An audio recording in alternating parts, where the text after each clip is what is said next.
In hospice, there's a kind of silence that feels different from any other silence. It's not empty, it's full of breath, full of memories, full of things that were never said out loud until there isn't much time left to say them. I've sat beside people in their 20s and in their 90s, different lives, different stories, different regrets. But in those final hours, when the room grows softer, when the machines are quiet, when family members lean in close, something very human happens. The noise of the world fades. The pretending fades. Even fear often fades. And then almost always there is a sentence. It's not dramatic. It's not poetic. It's not what you'd expect from the movies. It's simple, honest, sometimes whispered so gently you have to lean closer to hear it, but it carries the weight of an entire life. In those moments, I'm reminded that at the end, we don't reach for status. We don't reach for achievements. We don't ask for more time to check one more email or finish one more task. We reach for connection, for forgiveness, for someone's hand. There is something sacred about being invited into that space to witness the final truths that rise to the surface when everything else falls away. Hospice has taught me that dying is not only about loss, it is about clarity. It is about what remains when there is nothing left to prove. And over the years, I've noticed a pattern, a sentence I hear again and again, no matter the age, no matter the background. It's a sentence that tells you what really mattered all along. There is a moment in hospice that I've come to recognize before anyone says a word. It doesn't start with a sentence. It starts with a shift. The room changes first. Sometimes it's a hospital room with beige walls and a window that looks out onto a parking lot. Sometimes it's a small bedroom in a family home with pictures on the dresser and a favorite blanket folded at the foot of the bed. The setting doesn't matter. The moment feels the same. The air feels heavier, but not in a frightening way. Just still, like the world outside the door has decided to pause for a little while. Family members are usually nearby, a daughter scrolling on her phone but not really reading anything, a husband sitting in a chair too small for him, elbows on his knees, a son standing by the window looking out but seeing nothing. There's quiet talking at first. Soft footsteps, the hum of oxygen, the steady rhythm of breathing that has become everyone's focus. And then something shifts. The breathing changes. It becomes slower, sometimes uneven. Sometimes there's a long pause between breaths that makes everyone hold their own breath without realizing it. That's when the room gets quiet. Not because someone asks for silence, it just happens. The conversations stop mid-sentence. The phone is lowered, the chair stops creaking. Even the hallway noise outside the door seems to fade. It's like the room itself understands that something important is about to surface. I've learned not to rush in that moment. Early in my career, I used to fill silence with reassurance. I thought I needed to explain what was happening, to soften it, to prepare everyone. But hospice has taught me that silence is not something to fix, it's something to respect. In that quiet, people begin to come back to themselves. The person in the bed, even if they haven't spoken in hours, sometimes days, often becomes very still. Their forehead relaxes. Their hands, which may have been restless, settle into the sheets. There's a gathering of energy. It's subtle. You could miss it if you weren't paying attention, but I've seen it so many times. It's as if all the distractions of life finally fall away. The roles they carried, mother, brother, executive, friend, start to loosen their grip. The unfinished tasks, the bills, the obligations, the schedules. None of it seems to matter anymore. And what rises in its place is something simple and honest. Sometimes their eyes open, even if just a little. Sometimes they don't. Sometimes the words are whispered. Sometimes they are mouthed without sound. And sometimes they are spoken clearly with a strength that surprises everyone in the room. But before the sentence comes, there is always that quiet. I watch the faces of the family when it happens. They lean in without meaning to. You can see hope flicker across their expressions. Maybe they think this is a rally. Maybe they think this is the beginning of recovery. But it's not recovery. It's clarity. The quiet is not empty. It's full of everything that was never said during busy mornings and long work days and ordinary dinners. It's full of apologies that felt too awkward, gratitude that felt assumed, love that felt understood but unspoken. In hospice, we see people at the edge of life, and something about that edge makes truth easier. I've sat with a 28-year-old who was angry at the world just weeks before.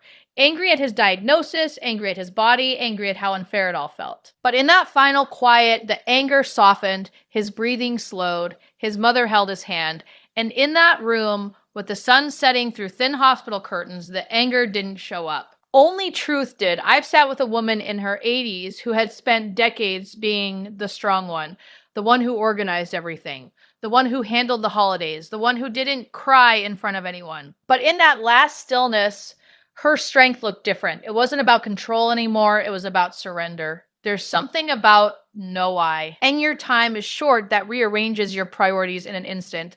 I've watched people search the room with their eyes in that quiet moment as if taking attendance of the souls that mattered most. They don't look at the clock, they don't look at the machines, they look at faces, and when they really look, it's different. It's not the distracted glance of everyday life. It's not the I'll see you later look. It's a soaking in, a memorizing. Family members feel it too. They move closer. They hold hands more tightly. They whisper things they've said 1,000 times before. But now each word feels fragile and sacred. I'm here. It's okay. You can rest. Sometimes I see regret cross someone's face in that silence.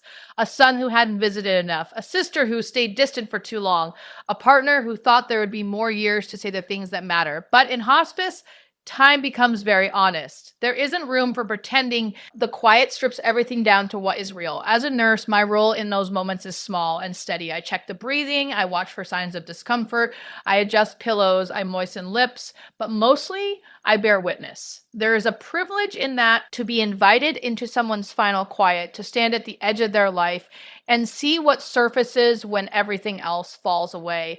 I've noticed that people often don't talk about the big milestones in that moment. They don't list accomplishments. They don't recount awards or promotions. Even the stories about adventures and travels tend to fade into the background. What comes forward is relational. It's about who is in the room. It's about who isn't. It's about who they hope understands. I remember one young woman, barely 30. The room was dim except for a small lamp in the corner. Her sister was braiding her hair gently, something they used to do when they were kids. The quiet that evening was thick but tender. Her breathing had been labored earlier, but then it slowed. The room settled. Her sister stopped braiding and just held the strands in her hands. That's when I felt it. That shift, the quiet that signals truth is close. And in that space, the body sometimes seems to gather one last bit of strength, not to fight, not to survive, but to speak. It's almost never loud. It's not cinematic. It's not a grand speech. It's one sentence. But before that sentence arrives, there is always that sacred stillness. A stillness that feels like standing on the shoreline before a wave reaches your feet. Everyone senses it, even if they can, to name it. In that stillness, people become incredibly honest with themselves. I've seen fear soften into acceptance. I've seen denial melt into acknowledgement. I've seen hardened expressions turn gentle. And I've learned that the quiet right before death is not only about loss, it's about revelation. It's about what a human being carries to the very end. Sometimes I think of it as a clearing. All the noise of life, the arguments, the schedules, the misunderstandings clears out of the way. And what remains is startling in its simplicity. A need to be seen, a need to be forgiven, a need to know they mattered. When the room gets quiet like that, I always slow my own breathing. I don't want my presence to interrupt what is unfolding. I don't want to rush the sacredness of it. There have been times when the quiet stretches on for several minutes. No one speaks. The only sound is oxygen moving through tubing or the faint rustle of clothing as someone shifts in their chair. And in that space, I often see tears. Not dramatic sobbing, just quiet tears rolling down cheeks. Because everyone in that room knows something is happening that cannot be undone. The quiet holds both grief and love at the same time. It holds fear and peace in the same breath. And it prepares the way for that sentence I have heard from teenagers and from grandparents, from people who lived carefully and from people who lived wildly, from those who had strong faith and from those who never spoke about spirituality at all. Different lives, same quiet, same gathering of truth. It has taught me that beneath our personalities, beneath our opinions and habits and mistakes, there is a shared human core. And at the end, that core speaks. Not in paragraphs, not in speeches, just in one simple line that rises from the deepest place inside them, carried on the last waves of breath, offered into the qui. At room, where everyone is listening without even realizing they are waiting to hear it. When people are healthy, when they imagine their final moments, they often picture something dramatic. They think they'll say something wise, something poetic, something that sums up their entire life in one perfect line. I've heard people joke about it in ordinary settings, around kitchen tables, in hospital rooms during earlier treatments. They'll say, when I go, I'm going to say something profound, or I'll probably make a joke. Some say they want their last words to be brave. Others say they'll finally confess something shocking. There's this idea that the end will be cinematic, that it will sound like a movie. It's quiet, it's raw, it's deeply human. And what people think they'll say is almost never what they actually say. When someone first enters hospice care, especially if they're still alert and aware, they sometimes talk about how they want things to go. They plan music, they plan who should be there, they talk about legacy, about what they want remembered, about how they want to be perceived. They imagine control. They imagine choosing their words carefully. But as the body begins to let go, something shifts. The mind becomes less concerned with image and more concerned with truth. I've noticed that as death approaches, people don't perform. They don't try to impress. The energy it takes to keep up appearances simply isn't there anymore. And that's when the real words begin to surface. I remember a man in his early 40s who had always been the funny one in his family. Even during his illness, he kept everyone laughing. Nurses, doctors, his siblings, he had a joke for all of us. He told his wife he planned to go out with a punchline. He didn't want tears. He wanted laughter. But in his final hours, when the room grew quiet and the joking stopped, he didn't reach for humor. He reached for her hand. And the sentence that came out was not funny at all. It was soft. It was shaky. It was honest in a way that cut through everyone in the room. It wasn't crafted. It wasn't rehearsed. It was simply what mattered most.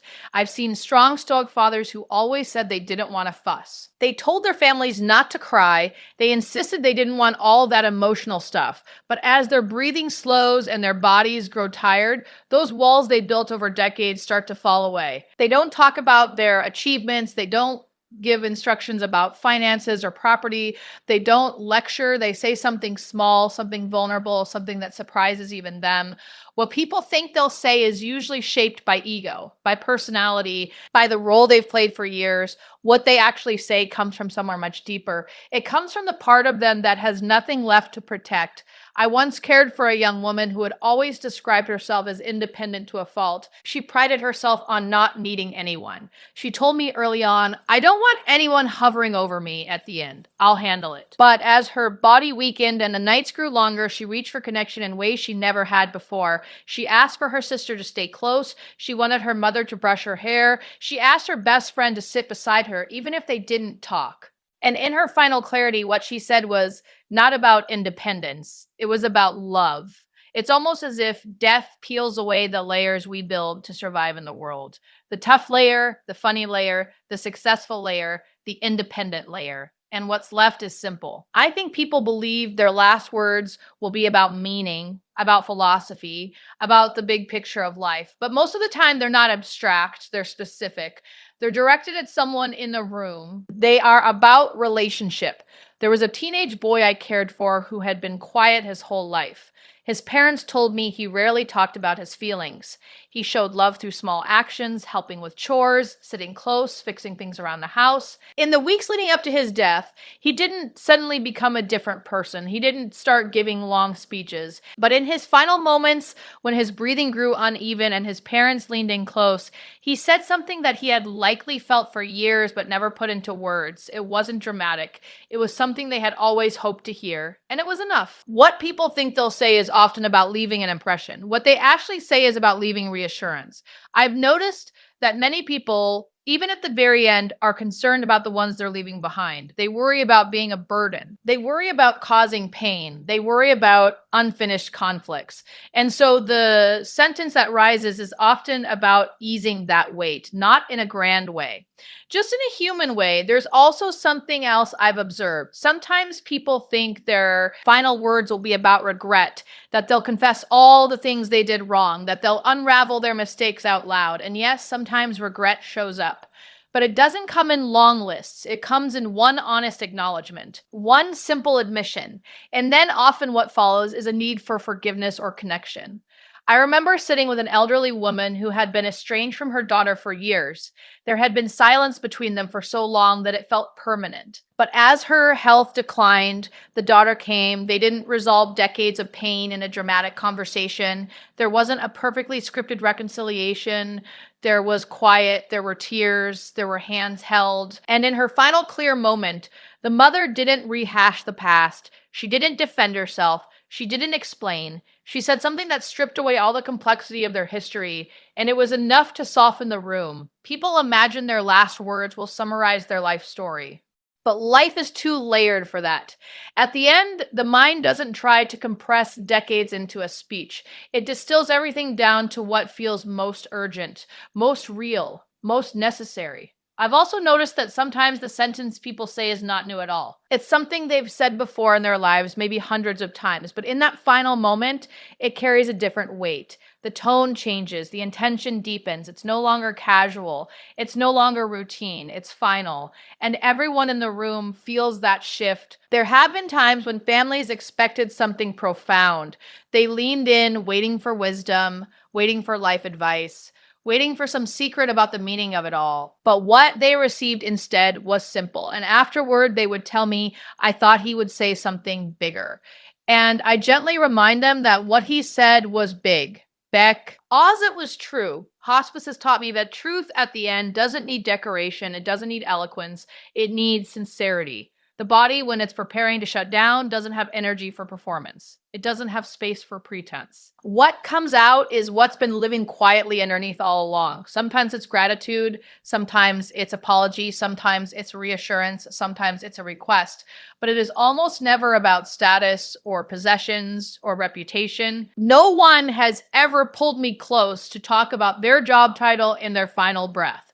No one has ever asked me to bring them their awards. What they reach for are people. What they speak about are people. I think we spend so much of our lives curating how we're seen. We choose our words carefully. We filter our emotions. We hold back. We say, I'm fine, when we're not.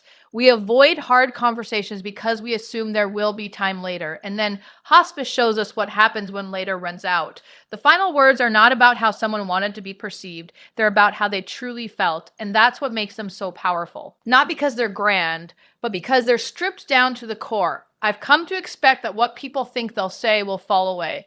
And what they actually say will surprise them. And sometimes everyone else too. Because in the end, we don't speak from our roles, we speak from our hearts. And that voice, the one that emerges in the quiet room when the world has narrowed to just a few faces and a fading breath, is the most honest voice we have ever had. If you sit at enough bedsides, you begin to notice a pattern, different ages, different cultures, different beliefs about what happens after we die. Some people are deeply spiritual, some are unsure, some are angry, some are peaceful, some have lived long, full lives, some are leaving far too soon. And yet, in the quiet hours before death, the sentence that rises is almost always about love. Not always the word itself, but the meaning of it. It might sound like, tell them I love them. It might be, I love you. It might be, I'm so proud of you. It might be, thank you for being here.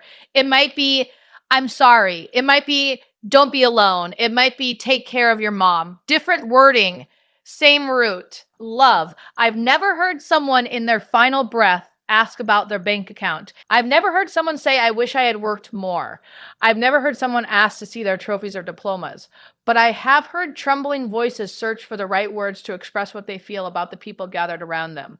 Even people who struggled to say, I love you during their lifetime often find a way to S-I it at the end. It doesn't always come easily. Sometimes it's mouthed silently. Sometimes it's squeezed through tears. Sometimes it's communicated with a look, a hand squeeze, a small nod, but it's there. There was a man in his late 70s who had been married for over 50 years. His wife sat by his bed every single day. She brushed his hair back from his forehead and kept track of his medications in a small notebook. They didn't talk much. They had been together so long that words often felt unnecessary. Their children told me he had never been very expressive. He showed love through providing, through fixing things, through being dependable, but he rarely said the words. In his final hours, his breathing became shallow. The room grew quiet. She leaned close to him and whispered, I'm right here. His eyes opened just enough to find her, and he said it softly, simply. It was the first time in years anyone had heard him say it out loud. She didn't need a speech. She didn't need a grand gesture. That one sentence carried a lifetime. I've cared for people who had complicated relationships. Estranged siblings, divorced partners, adult children who hadn't spoken to their parents in years. Even in those rooms, love shows up. Sometimes it shows up as regret. I wish I had done better. Sometimes it shows up as forgiveness. It's okay. Sometimes it shows up as release. You don't have to stay. and sometimes it shows up as concern. Make sure she's okay. That's the kind of love that services at the end. Not perfect love, not storybook love, but real, imperfect human love. The kind that has endured arguments and misunderstandings, the kind that has survived distance and silence, the kind that, when time is short, refuses to stay hidden. I once sat with a woman in her 30s who was leaving behind 2 small children. The weight of that reality was heavy in the room. Family members tried to stay strong, but grief was already present. In her final clarity, she didn't talk about the future she was losing. She talked about her children. Not in long explanations, just one sentence. A sentence that wrapped around them like a blanket. I watched her mother press her face into the hospital blanket and cry quietly, because that sentence was both a gift and a goodbye. Love becomes very focused at the end. It narrows down to the essentials. Who matters? What needs to be said? What needs to be healed? Even people who claim they don't believe in anything beyond this life often speak in the language of love in their final moments. It transcends belief systems. It transcends personality types. It's as if when everything else falls away, love is the only language left. I've noticed something else too. The sentence about love is rarely complicated. It doesn't try to fix everything. It doesn't untangle every mistake. It doesn't rewrite history. It simply acknowledges connection, and that acknowledgement brings a kind of peace into the room.